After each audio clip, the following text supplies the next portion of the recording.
Comment la Cour constitutionnelle du Bénin analyse les élections, surtout présidentielles? C'est l'interrogation au cœur du débat cette semaine. Merci pour votre fidélité à la plateforme www.ezaetv.com.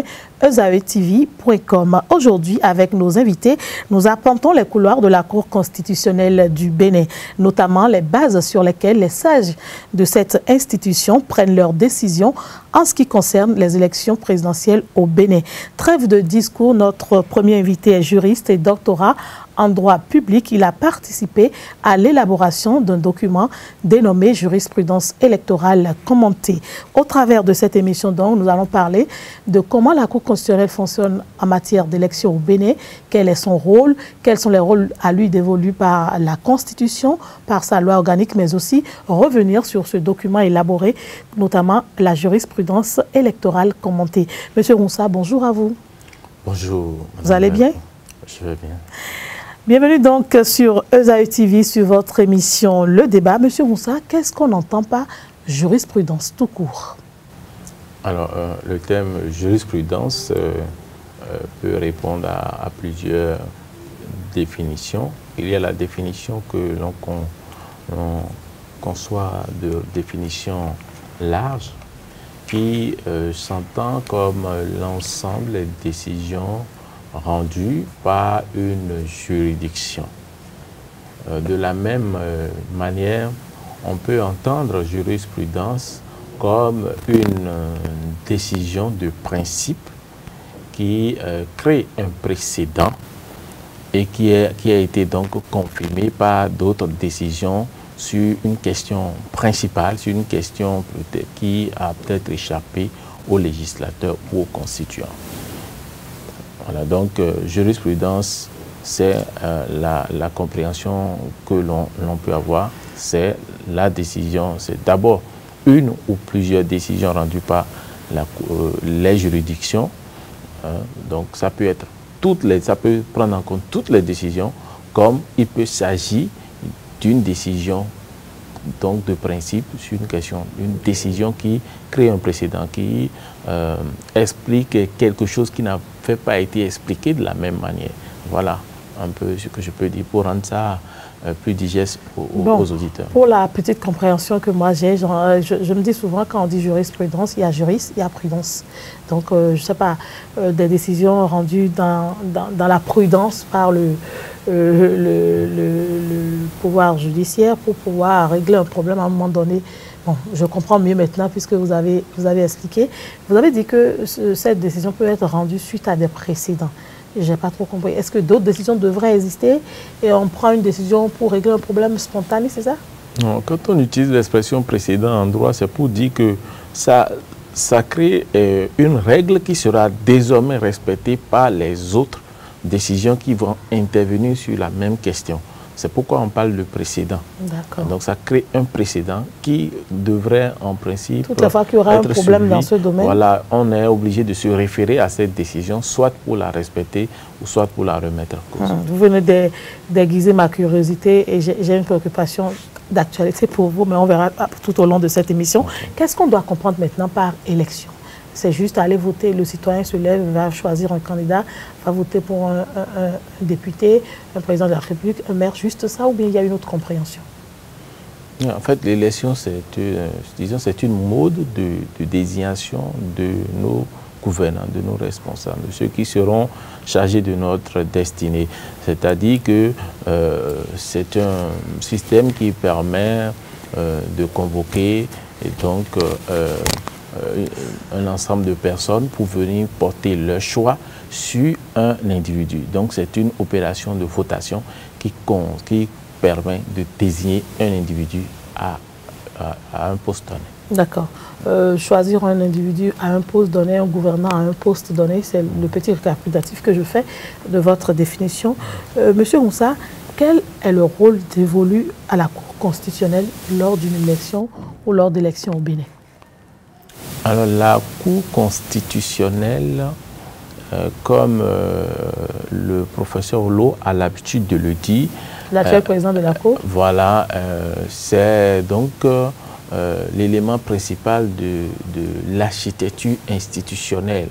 C'est l'élément principal de l'architecture institutionnelle D'abord parce que la Cour constitutionnelle apprécie la constitutionnalité de toutes les lois avant leur promulgation. Et c'est elle donc qui est capable d'annuler l'effet d'application donc de la loi, même si la loi est déjà en cours d'exercice, si un citoyen la saisit et que elle trouve donc que si elle trouve donc que la loi ne respecte pas la Constitution, elle a donc cette capacité donc de rendre nulle cette loi, ce qui fera que cette loi n'existera pas.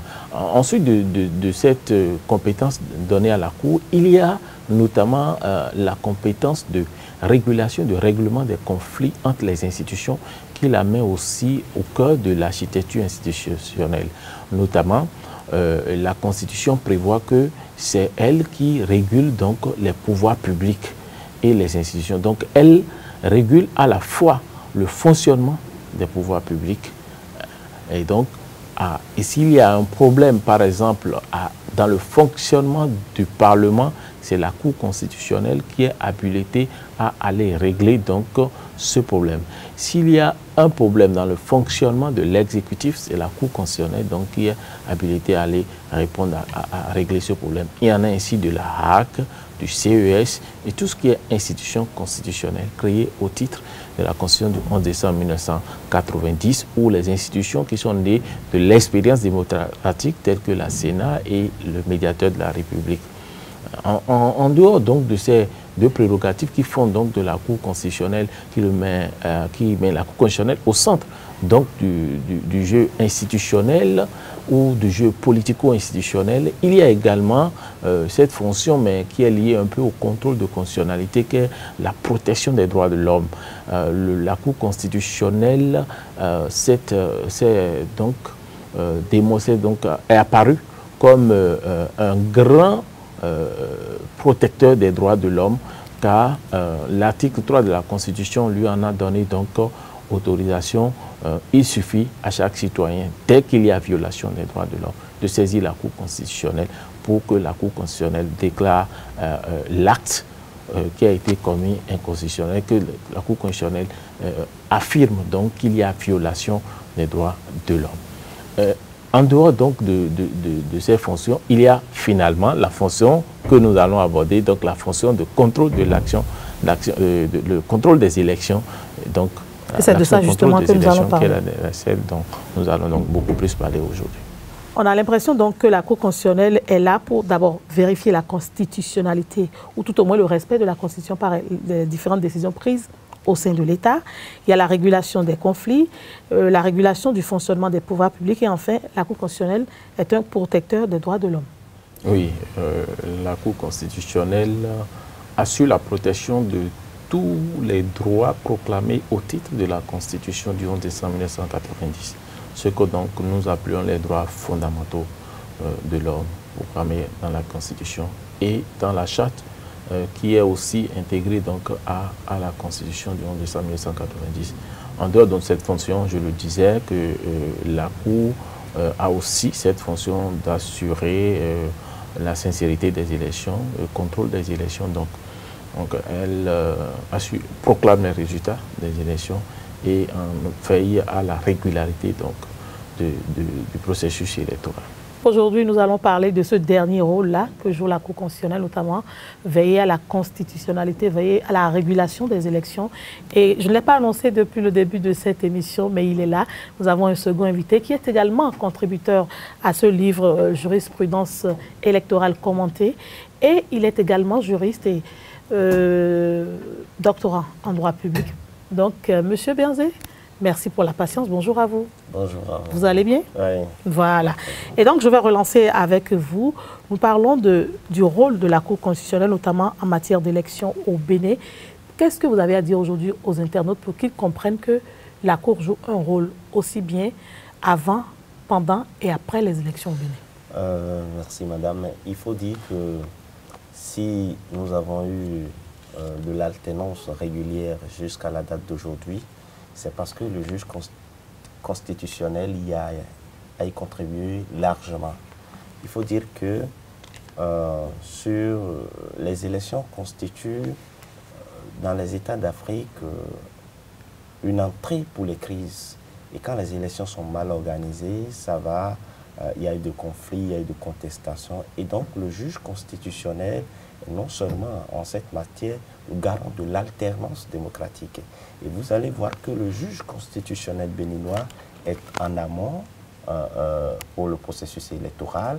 Il est au cœur du processus électoral et il est également à la fin des élections. Donc il fait un contrôle préélectoral, un contrôle au cours des actes qui ont eu lieu pendant les élections et les actes post-électoraux. Voilà.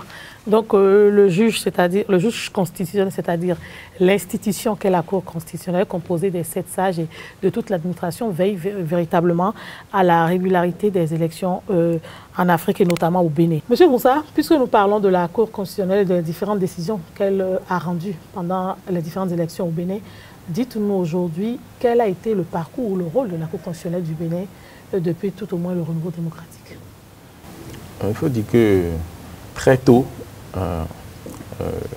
le constituant de 90 ayant institué un juge constitutionnel, la Cour constitutionnelle elle-même en tant qu'organe, en tant que Cour constitutionnelle a été mise en place en 1993. C'est le moment même de rappeler que nous sommes en train de fêter les 25 ans de la Cour constitutionnelle. Cette année? Et, oui, cette année. Et plus précisément en juin, on aura, d'ici 6 mois, je dirais, donc on aura à consacrer ou à fêter véritablement les 25 ans de la Cour constitutionnelle.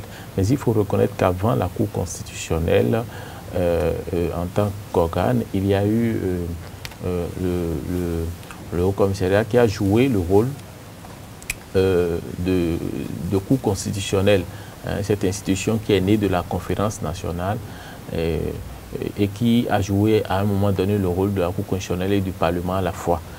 Il y a une petite transition donc entre 90 et 93. Dans tous les cas, il y a eu la Cour constitutionnelle en matière électorale a eu un parcours, on peut dire, brillant. Parce que depuis l'avènement de la démocratie, nous pouvons décompter très facilement 7 élections présidentielles. Nous pouvons décompter très facilement 7 élections présidentielles organisées avec succès et réussite. Avec succès et réussite? Oui, j'insiste. J'insiste parce que... Tout le monde ne sera pas d'accord avec vous. Ah oui, la réussite, c'est quoi? Il n'y a pas de Benza. Il y a des contestations. Et il n'existe pas de processus électoral sans contestation. Au contraire, ce sont les contestations qui confirment donc qu'il y a un cadre d'expression pour le processus électoral. Il y a ce qu'on dit, il y a les mauvais pédants, il y a les bons pédants. Dans tous les cas, celui qui paie, il tente d'abord de contester, et après, il prend le temps et il se rend compte que le juge était vraiment sérieux, il se rend compte que le processus était crédible et qu'au fond, il ne pouvait que perdre, selon voilà, les règles et ses efforts. Et ce que la population lui aurait exprimé comme suffrage. Voilà. Donc la Cour constitutionnelle, dans ce rôle, malgré qu'elle devrait faire face à une variété de normes au départ, parce qu'il faut le faire remarquer, avant l'avènement du code électoral, il y avait tout un désordre en matière de règles électorales. Les règles électorales varient à chaque élection. À chaque élection. Et c'est ce combat que les hommes politiques mènent à la veille de chaque élection. Comment construire les règles électorales en leur faveur. Donc, devant tout ça, la Cour constitutionnelle avait un rôle donc, de régulateur pour pouvoir gérer, parce que pour les acteurs des élections, pour les hommes politiques, la loi électorale donc, est une arme de bataille politique, est une arme de bataille électorale afin de gagner les élections. Mesdames et messieurs, chers internautes, retenez déjà que cette émission, vous pourrez également y participer. Un seul canal, un seul créneau, le 94 24 81 89.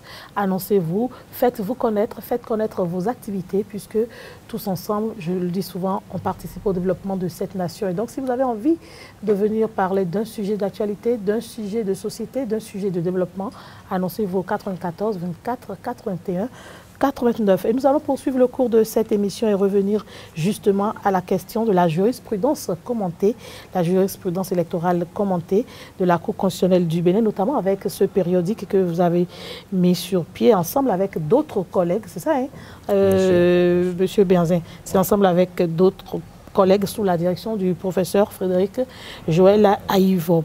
Et je note déjà que dans les débuts de ce document, c'est d'abord M. Ronsaï, ensuite M. Béanzé, après il y a d'autres collègues qui avaient fait des commentaires sur des décisions de la Cour constitutionnelle. Et donc je vais d'abord m'adresser à M. Béanzé. Vous allez nous parler du redimensionnement des attributions du COS-LEPI, notamment votre commentaire sur la décision DCC 16-044 du 11 février 2016 relative au COS-LEPI. Qu'est-ce qu'on peut retenir? Il faut dire que le COS-LEPI, c'est la commission chargée d'établir la liste électorale permanente informatisée.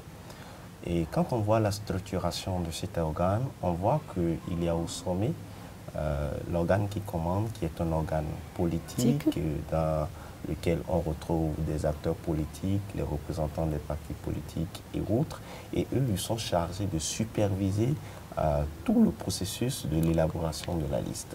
Mais il est arrivé à un moment donné où on constate que le COS n'est pas resté dans le délai imparti par la loi électorale, où l'organe décide même de supprimer l'ANT qui est une structure technique chargée de l'élaboration de la liste. Mais on voit que à chaque instant que les acteurs politiques réunis au sein du COS voudraient se passer de la technicité de l'ANT, où ils sont allés même, à un moment donné, à vouloir suspendre l'ANT, mais le juge constitutionnel a dit non, vous ne pouvez pas. Il faut respecter la loi. Il faut respecter la loi.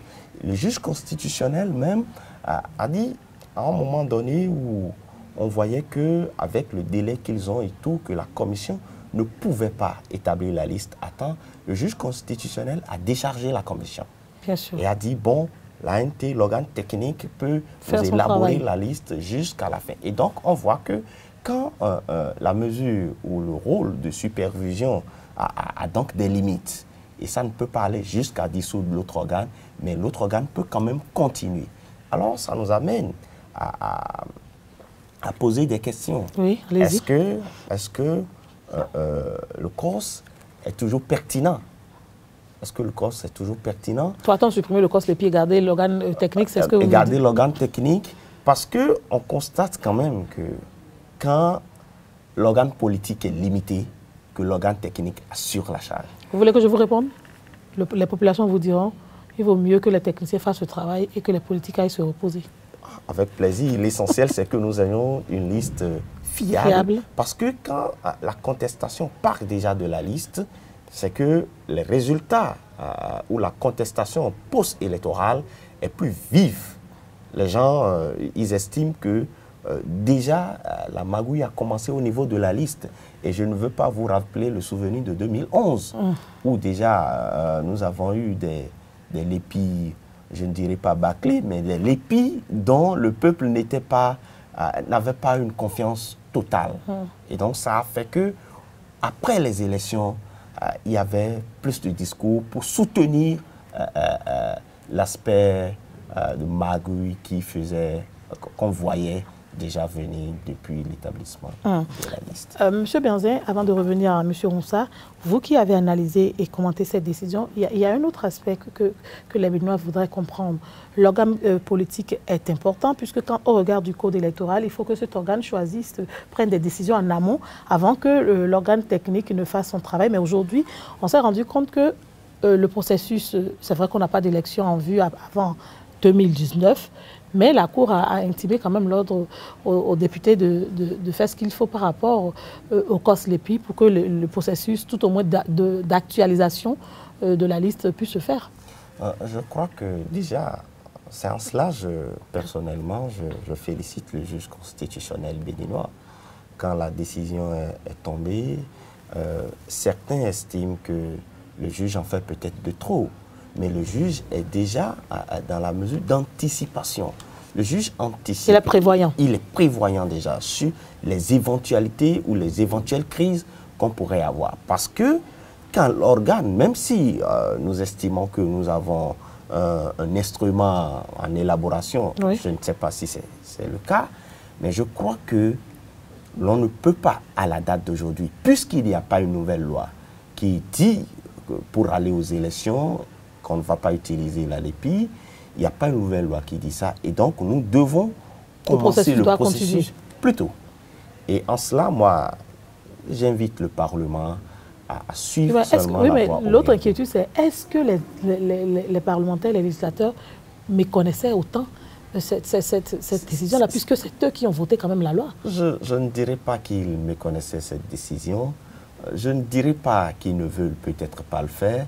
Mais je dirais que quand je fais l'analyse du citoyen lambda, oui. Et quand je vois qu'il y a un processus en cours sur le terrain, l'on pourrait dire que si, à la date d'aujourd'hui, ils n'ont pas enclenché le processus, c'est peut-être pour nous faire croire qu'il y a un nouveau outil ou un outil plus moderne. Vous voulez parler du RAVIP? En tout cas, qu'il y a peut-être un outil plus moderne en cours d'élaboration.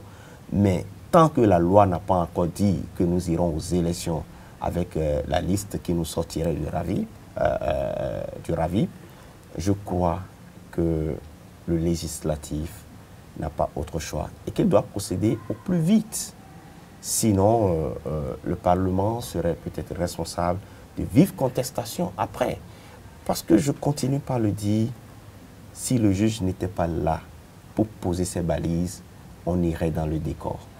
On irait dans le décor. Et donc, s'ils ont quelque chose à faire maintenant, c'est de procéder aux désignations des personnes qui vont siéger dans cette commission pour que le Béninois ait déjà confiance à cet outil qui lui permet, parce que l'élection, quand même, ça permet aux citoyens de choisir, d'exprimer sa volonté, de dire sa conviction, de réaffirmer ou d'arracher sa confiance à un citoyen ou à un représentant. Et quand, au départ de ce processus, je n'ai pas confiance, à l'arrivée, nous serons prêts à vivre les moments de forte tension. Et donc, il faut prévenir. Il faut prévenir, dès maintenant. Et comme vous avez l'habitude de le dire dans vos arcanes, tant qu'une autre loi ne vient pas abroger celle qui existait, c'est que la loi demeure en vigueur. C'est ça, M. Moussa? Absolument. Absolument. Et donc, on va parler maintenant du report des élections en droit constitutionnel béninois. Puisque c'est ce à quoi vous vous êtes attelé dans ce document, la jurisprudence électorale commentée. Qu'est-ce qu'on doit retenir? Absolument. C'est une question, il faut le reconnaître, embarrassante. Puisque... Pourquoi vous vous êtes posé alors cette question? Oui, c'est une question embarrassante, d'autant plus que on se demande, est-ce que la question du report, c'est une question saisissable? Parce que le report suppose qu'il y a des circonstances qui empêchent la tenue de l'élection à la date prévue. Alors, pour comprendre mieux la situation, c'est d'abord de voir quel type de report on peut avoir. Il y a donc les reports qui n'ont pas grand effet sur le système et le processus électoral, notamment les reports qui ne remettent pas en cause la loi. Il y a un délai au bout duquel l'élection devrait être organisée. Et donc, tant que le report n'excède pas ce délai, en principe, ça ne pose pas de problème. Il y a des reports qui, non seulement vont au-delà de la période prévue par la loi, mais aussi conduit jusqu'à la prorogation du mandat qui est en cours. notamment, nous avons connu ce cas-là autour des années de l'année 2012-2013, où on était, en 2013 notamment, où on était obligé donc de proroger le mandat des conseils municipaux et communaux, donc pour permettre à ce que la décentralisation ne souffre pas, que la décentralisation ne s'arrête pas brusquement. Et donc, le report des élections peut, dans ses effets, apparaître un problème pour le système, pour le fonctionnement des institutions. Ceci étant, le législateur, notamment le Code électoral de 2013, a tenté de répondre à une préoccupation donc légitime. Depuis 1990, on a observé effectivement que à chaque rendez-vous électoral, on assiste toujours à une sorte de report constant. Et en plus, on l'a beaucoup remarqué sous les 10 ans, les derniers 10 ans que le peuple béninois a connu sous le changement et la refondation. Donc, sous ces 10 ans notamment, toutes les élections organisées ont été reportées. Toutes les rendez-vous électoraux ont connu du report d'une manière ou d'une autre. Nous avons connu même les cas les plus compliqués de report sous ces 10 ans. Ce qui a certainement amené le législateur de 2013 à donc interdit de manière formelle le report des élections. Ce qui donc change le paradigme, ce qui change la manière désormais d'observer le report des élections. Parce que pour nous, ça ne posait pas de problème tant que le chef de l'État fixe la date et que la date est en avance sur la date prévue par la Constitution ou par le législateur, il n'y a aucun problème. Dès qu'il y a des difficultés d'organisation, le chef de l'État est encore libre donc de fixer une nouvelle date. Mais à partir de 2013, avec l'avènement du Code électoral, il est donc interdit de reporter les élections. C'est-à-dire vous avez beau fixer la date très loin de la date prévue par le législateur, dès que vous avez fixé la date, vous n'avez plus le droit de reporter cette date. Voilà ce que dit en substance le Code électoral, mais le Code électoral n'est pas autant absolu. Le Code électoral n'est pas péremptoire sur la question. Le Code électoral précise dans un second alinéa donc que on peut quand même reporter les élections, mais à une seule condition, qu'il y ait plutôt à des conditions, j'allais dire, à quelques conditions notamment, qu'il y ait un fait qu'on pourrait qualifier de force majeure. Force majeure, donc qu'il y ait un cas de force majeure, qu'il y ait que les acteurs... Qu'il y ait une situation qui ne puisse pas permettre. Qu'il y ait une situation qui vraiment se justifie et qui échappe à la maîtrise de celui-là qui est à charge de fixer la date, qui est à charge d'organiser. Notamment le président de la République. Oui, la question, nous en revenons. En tout cas, je préfère ne pas désigner la personne parce que vous verrez pourquoi est-ce que la question, je l'ai appelée embarrassante, c'est le président de la République qui fixe la date des élections, mais c'est la Sénat qui organise les élections. Et donc, on se demande qui porte la responsabilité finalement entre les deux. Parce que si l'on considère que c'est le président de la République qui fixe la date, et donc s'il y a cas de force majeure, c'est que ça doit être une situation qui a échappé au président de la République et non pas à la Sénat. Et donc, c'est dans cette analyse qu'il y a une complexité de responsabilité. Je vous donne l'exemple, lorsque on autorise le report des élections parce que il y a une coïncidence entre la date d'organisation des examens de CEP et l'élection communale de 2015, on se pose la question, qui a fixé la date de déroulement des examens du CEP? C'est le président de la République qui en est responsable, même si ce n'est pas le biais de ses ministres, il en est responsable. Qui a fixé la date de la tenue des élections? C'est le président de la République. À partir de ce moment, est-ce qu'il y a cas de force majeure, on se pose la question de savoir s'il y a cas de force majeure.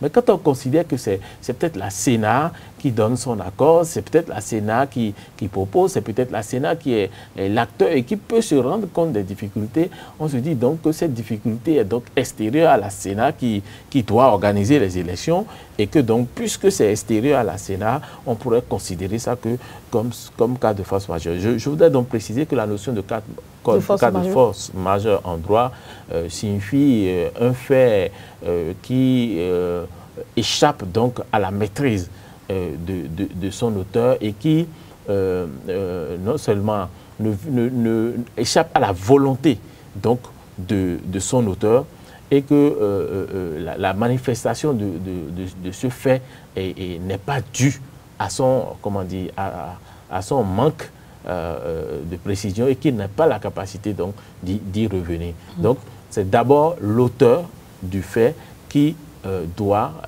se retrouver donc en situation d'incapacité de maîtriser, c'est-à-dire le fait lui est extérieur. Hein. Je suppose, vous avez signé un contrat et donc vous devrez exécuter le contrat et dans la même situation, peut-être il y a eu comment dire, une tornade qui vous a empêché de mettre en exécution donc, votre contrat. Donc la situation est extérieure à vous.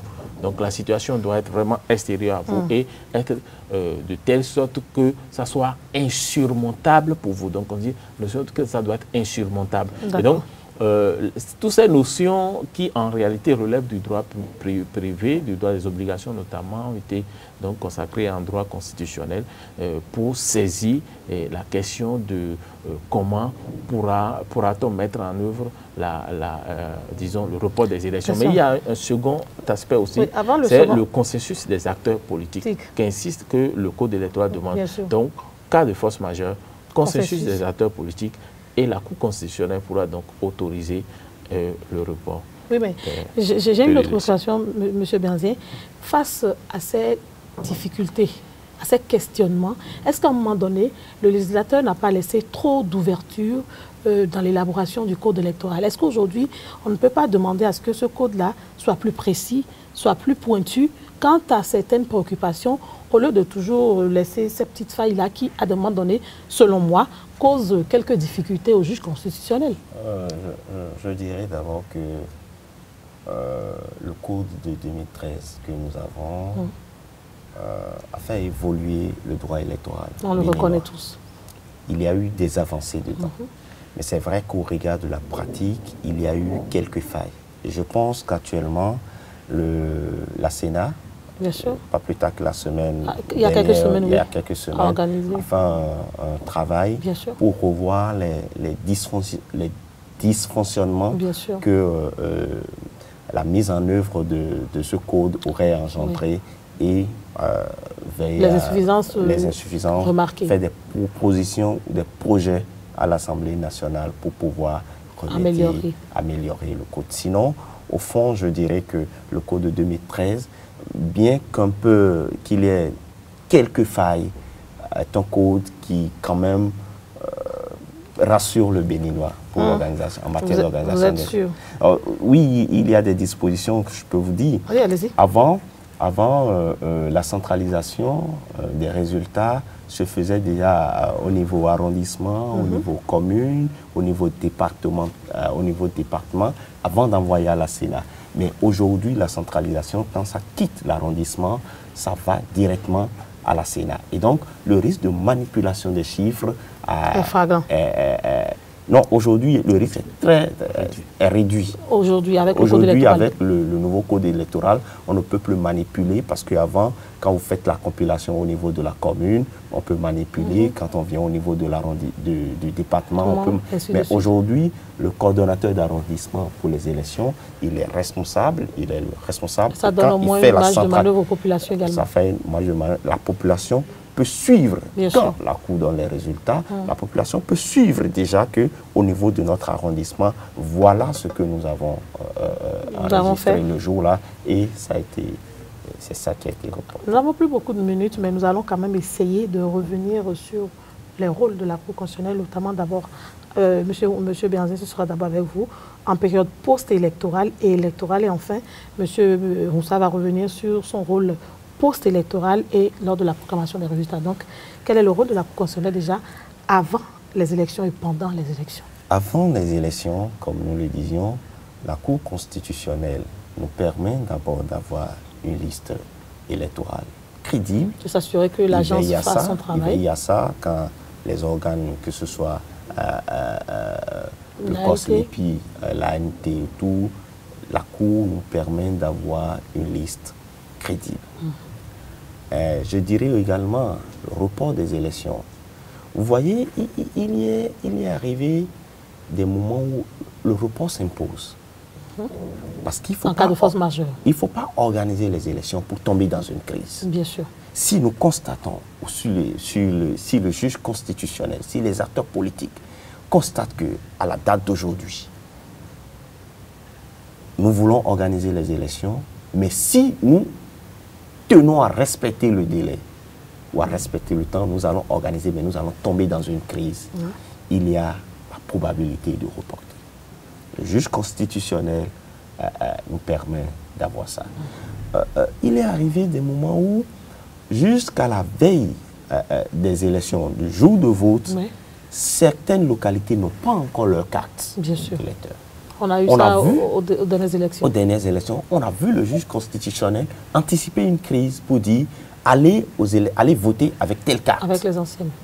Et donc, si le juge n'était pas là, on va faire les élections, mais regardez le nombre de personnes qui n'allaient pas s'exprimer le jour-là. Et donc, ne serait-ce que cette décision que le juge a prise pour dire allez voter avec l'ancienne carte, c'est une mesure... Ça a évité une crise. Ça a évité une crise, ça a évité de violence. Et c'est la preuve même que le juge constitutionnel joue son rôle. C'est la preuve que le juge constitutionnel joue son rôle. Pendant les élections, surtout en matière d'élections présidentielles, vous allez voir que le juge constitutionnel déploie encore du personnel sur le terrain. Parce qu'il y a l'une des dispositions qui dit que le juge constate des irrégularités. Et les irrégularités que le juge constate, c'est qu'il doit constater lui-même ces irrégularités. Mais le président, les 7 sages ne pourront pas être à tous les postes de vote au même moment. Et donc, on voit que les sages envoient des représentants sur le terrain qui suivent le déroulement. Et ils sont tenus d'être là avant l'ouverture même du poste pour envoyer un rapport à la Cour constitutionnelle. Et c'est ce qui permet à la Cour d'être proactive en matière de contentieux électoral. Parce que quand on dit à la Cour, par exemple, je prends un poste de vote, qu'il y a eu telle chose, telle chose, telle chose. Il faut qu'il puisse apprécier. Il faut qu'il puisse apprécier. Et pour apprécier, c'est d'abord par son représentant sur le terrain qui peut dire, oui, qui déjà dans son rapport dit, avant l'ouverture, il y a eu telle chose, il y a eu telle chose, il y a eu telle chose. Ça permet à la Cour d'avoir une information plus ou moins fiable. Mais au même moment, c'est vrai qu'il y a une petite interrogation. Quand le conflit là, ou quand le contentieux vient, la Cour prend en compte quel procès? Le procès de ses représentants ou le procès des responsables du poste de vote? Parce que le président du poste de vote également élabore un procès verbal et tout. On dira que la Cour va prendre celui de son représentant, mais quand même c'est la Sénat qui organise les élections et le poste de vote, le président du poste de vote, on peut dire dans une certaine mesure, représente l'organe qui organise. Et la réponse? La Sénat. La réponse, si on mais le juge peut statuer sur les deux. Le juge statuera sur les deux, mais il y aura quand même une prévalence. Une primauté. Une primauté. C'est moi qui ai envoyé.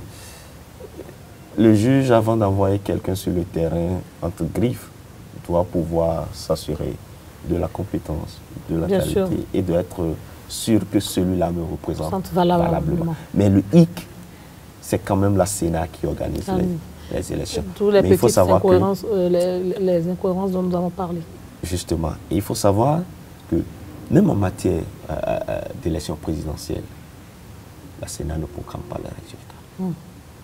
Et donc, si le juge ne fait pas tout ce processus le jour du scrutin, si le juge n'envoie pas des représentants et tout, il ne peut pas valablement juger les procès que la CENA lui transfère. Monsieur Moussa, vous allez aller très rapidement. Le rôle du juge constitutionnel en période post-électorale et lors de la programmation des résultats. Ou c'est la même chose? Voilà, je voudrais dire que en période même de déroulement des élections, déroulement du scrutin, comme l'a dit M. Benyazin, c'est que la Cour assure le bon déroulement du scrutin, surveille, prend les éléments nécessaires pour apprécier, et donc qui vont lui permettre de pouvoir dénicher les fraudes, les tentatives de fraude, les violations de la loi électorale qui pourraient donc affecter la sincérité et la transparence donc des élections. Le rôle donc du juge constitutionnel à la fin du processus, c'est de proclamer les résultats qui sont véritablement sortis des urnes. Et ces résultats doivent donc respecter l'expression du peuple. Et pour assurer que l'expression du peuple est sans faille, il faut donc éviter les fraudes, toutes les zones. Il arrive donc le juge assez technique d'appréciation des fraudes, le juge assez technique qui lui permettent donc de finalement annuler des voix par droit, d'accepter et d'autres pour des éléments de preuve selon les critères donc fixés par le code électoral et par la Constitution. Finit donc dans toutes ces opérations, dans tout ces va-et-vient entre la CENA et la Cour constitutionnelle, finit par faire le gros travail, celui donc de la proclamation des résultats du scrutin. Voilà le gros challenge. Mais proclamer les résultats, il y a les résultats qui seront dits d'abord provisoires, et puis il y a le temps de la contestation, des recours, et puis le juge vient en dernier ressort proclamer les résultats, et c'est la fin, c'est la fin. Ce qui va suivre après, c'est que le juge va veiller simplement que le président de la République, ce qu'il a désigné conformément à la loi, soit donc installé dans ses fonctions et prête serment devant elle.